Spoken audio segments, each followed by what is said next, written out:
Assalamualaikum warahmatullahi wabarakatuh. Selamat pagi anak-anak. Waalaikumsalam. Selamat pagi. Selamat pagi, Bu. Gimana nih kabarnya hari ini? Alhamdulillah. Baik, Bu. Alhamdulillah ya pada baik semua. Karena kan sekarang COVID-19 lagi melonjak ya. Jadi Ibu harap kalian tetap mematuhi protokol kesehatan. Ibu akan membacakan peraturan pembelajaran pada hari ini. Yang pertama, jangan lupa untuk isi presensi kehadiran di WA Group. Yang kedua, Ibu akan memberikan pertanyaan kepada kalian semua. Siswa dapat menjawab pertanyaan dan mendapatkan poin. Sebelum memulai pembelajaran pada hari ini, alangkah lebih baiknya kita berdoa. Silakan Mutiara memimpin doa. Baik, Bu. Kepada teman-teman, alangkah lebih baiknya sebelum kita belajar untuk berdoa. Berdoa dimulai. Selesai. Terima kasih Mutiara. Oke, Ibu mau nanya, ada yang tahu gak sekarang kita mau mempelajari materi apa? Koperasi, Bu. Ya, benar banget. Jadi yang lebih tepat itu mengenal koperasi dan sejarahnya. Next.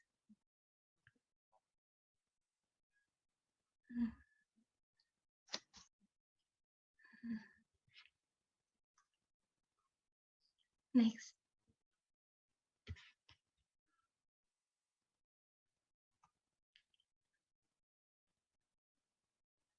Tujuan pembelajaran pada hari ini, peserta didik dapat menjelaskan sejarah perkembangan koperasi, dapat mendeskripsikan pengertian koperasi, dapat mengetahui landasan dan asas koperasi, dapat mendeskripsikan tujuan, ciri, prinsip, fungsi, dan peran koperasi, dan dapat mengidentifikasi jenis-jenis koperasi dalam perekonomian Indonesia.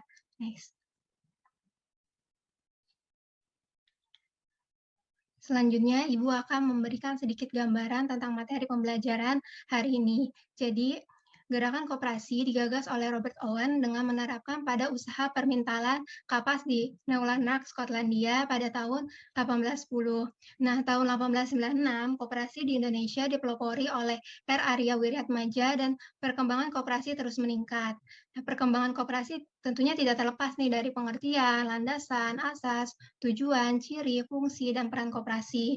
Nah, saat ini juga terdapat kan jenis koperasi dengan tujuan untuk meningkatkan kesejahteraan anggota dan masyarakat. Next. Nah, hari ini materi pembelajaran yang akan dipelajari. Sebelumnya, tadi kan Ibu udah memberikan gambaran ya, sedikit gambaran kepada kalian. Sebelum memasukin ke perkembangan koperasi di dunia, Ibu mau bertanya nih sama kalian, siapa penggagas pertama gerakan koperasi? Ada yang tahu? Bapak Muhammad Hatta, Bu. Kurang tepat? Ya. Jawabannya itu adalah Robert Owen. Next. Nah, jadi perkembangan koperasi di dunia ini pertama kali gerakannya digagas oleh Robert Owen pada tahun 1810 dengan usaha permintalan kapas di Neulanark, Skotlandia. Selanjutnya pada tahun 1828, William King juga mendirikan koran The Corporation. Tujuannya untuk memperkuat gagasan dari si Robert Owen. Selanjutnya pada tahun 1851 ini, Koperasi Rochdale mendirikan pabrik dan perumahan bagi anggotanya. Next. Nah, ini kan pada tahun 1852 didirikan koperasi simpan pinjam di Jerman oleh Franz Krause Delitzsch. Nah, pada tahun 1864 ini koperasi simpan pinjam di Jerman juga didirikan oleh Friedrich Wilhelm Raiffeisen. Nah, kalian tahu nggak nih perbedaan koperasi simpan pinjam pada tahun 1852 dan 1864? Ada yang tahu? Nggak tahu, Bu. Nggak tahu, Bu. Jadi perbedaannya ini pada tahun 1852, koperasi simpan pinjam didirikan untuk para buruh. Nah, sedangkan pada tahun 1864, koperasi simpan pinjam ini didirikan untuk para petani. Selanjutnya, pada tahun 1884 didirikan koperasi produksi di Prancis oleh Louis Blanc. Next. Selanjutnya, Ibu akan menjelaskan tentang perkembangan koperasi di Indonesia. Ibu mau nanya nih sama kalian semua, ada yang tahu nggak Bapak Koperasi Indonesia itu siapa? Muhammad Hatta, Muhammad Bu. Hatta, Bu. Muhammad Ya, Hatta, Bu. benar. Jadi, pada tahun 1806 ini, koperasi dipelopori oleh Rati R. Arya Wiratmaja di Purwokerto dengan mendirikan koperasi simpan pinjam. Selanjutnya, pada tahun 1930 didirikan Jawatan Koperasi. Nah, pada tahun 1930 ini, awalnya jumlah koperasi hanya 39 buah, tetapi pada tahun 1939 jumlahnya menjadi 574 buah.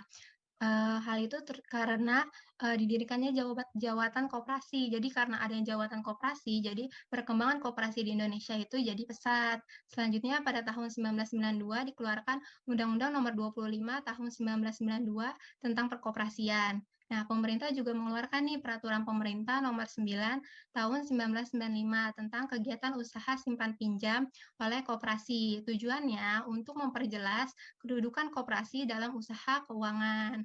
Next.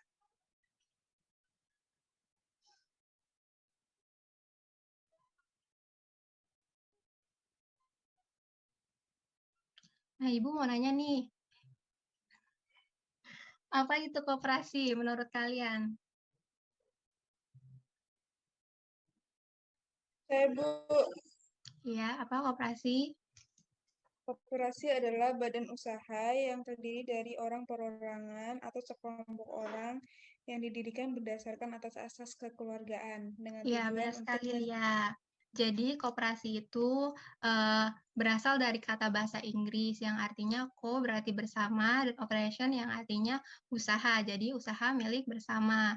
Nah, Ibu minta tolong nih sama kalian, ada yang mau bacain pengertian koperasi gak? Menurut Undang-Undang Koperasi Nomor 25 Tahun 1992. Ya, Saya, silakan. Bu. Ya, Desi, Saya, Bu. silakan.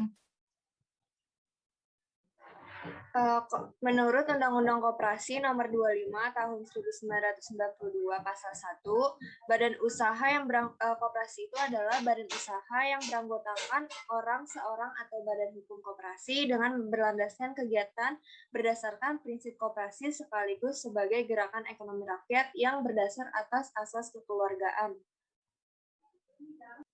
Ya, terima kasih Desi. Next. Ya.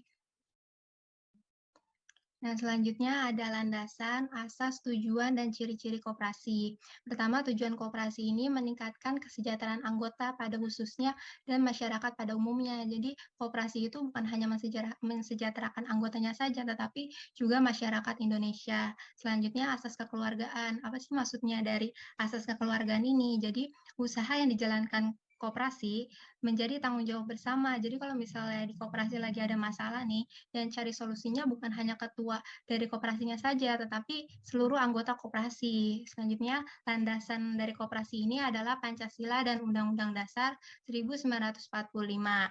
Nah, ciri-ciri koperasi ini adalah usaha bersama berdasarkan atas kekeluargaan, mencerminkan gerakan ekonomi rakyat yang berdasarkan nilai dan prinsip koperasi Indonesia, kumpulan orang bukan kumpulan modal, terus sebagai wadah ekonomi. Nah, wadah ekonomi ini kan untuk mencari profit ya, mencari keuntungan. Nah, kalau untuk wadah sosialnya ini, yaitu kebersamaan, kayak gotong royong gitu. Next.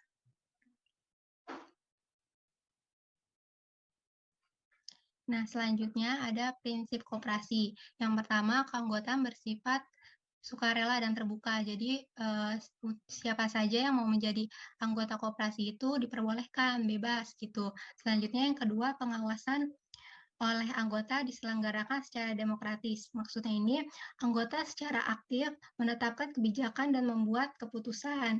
Yang ketiga, anggota berpartisipasi aktif dalam kegiatan ekonomi koperasi. Jadi setiap ada kegiatan ekonomi koperasi ini, setiap anggota harus berperan di dalam kegiatan tersebut. Yang keempat, koperasi merupakan badan usaha swadaya yang otonom dan independen. Maksudnya ini, jadi koperasi ini tidak dipengaruhi oleh kepentingan pribadi maupun kepentingan di luar dari koperasi.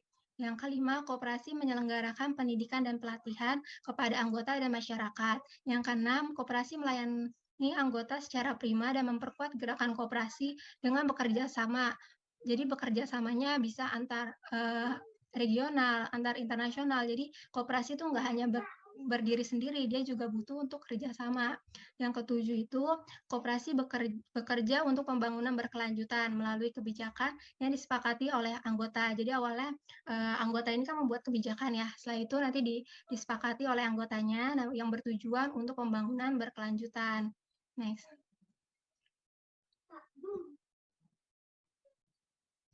Nah, selanjutnya ada fungsi dan peran koperasi. Berdasarkan Undang-Undang Nomor 25 Tahun 1992, Pasal 4 tentang perkoperasian menyebutkan fungsi dan peran koperasi sebagai berikut. Yang pertama, membangun dan mengembangkan kemampuan ekonomi anggota pada khususnya dan masyarakat pada umumnya untuk meningkatkan kesejahteraan ekonomi dan sosialnya. Jadi kalau misalnya ekonomi anggotanya udah berkembang nih, jadi kan kesejahteraan anggotanya kan jadi makin ini ya, meningkat gitu. Terus juga selanjutnya B berperan secara aktif dalam upaya mempertinggi kualitas kehidupan manusia dan masyarakat. Nah, kalau misalnya masyarakatnya udah sejahtera, pasti kualitas kehidupannya juga bakal semakin ini meningkat, semakin tinggi gitu. Selanjutnya yang C ini memperkokoh perekonomian rakyat sebagai dasar kekuatan dan ketahanan perekonomian nasional dengan koperasi sebagai sokok gurunya. Yang D, mewujudkan dan mengembangkan perekonomian nasional yang merupakan usaha bersama berdasarkan asas kekeluargaan dan demokrasi ekonomi. Next.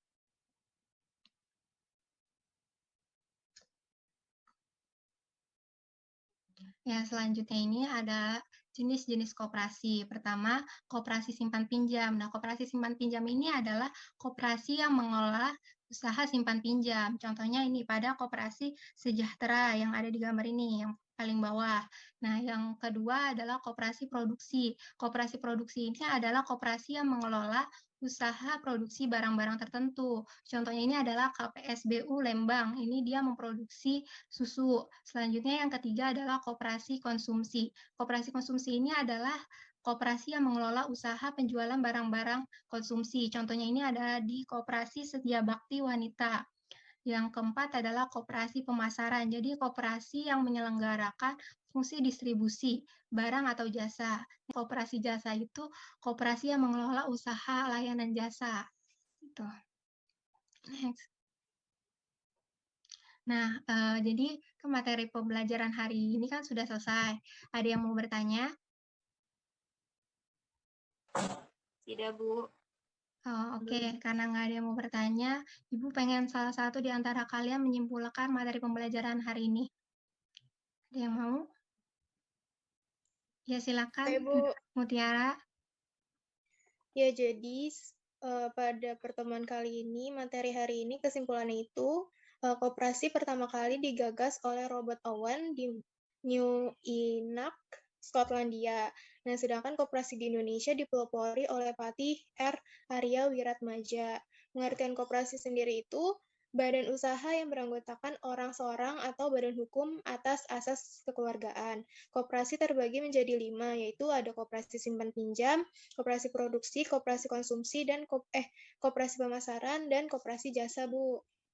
Ya, benar sekali. Terima kasih, Mutiara. Nah, biar kalian nggak ngantuk semua, kita kuisi dulu ya, kita games.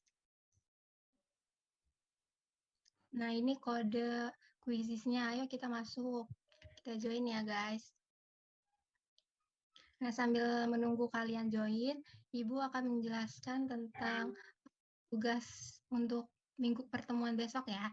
Itu kalian buka GCR, udah Ibu tulis tugasnya. Jadi tugasnya ini bersifat individu, ditulis tangan beserta soal, lalu difoto dan dikumpulkan dengan format PDF. Selamat mengerjakan. Jadi nanti kalian ngerjainnya ini selama 1 minggu ya, sebelum pertemuan minggu depan kalian udah harus ngumpulin.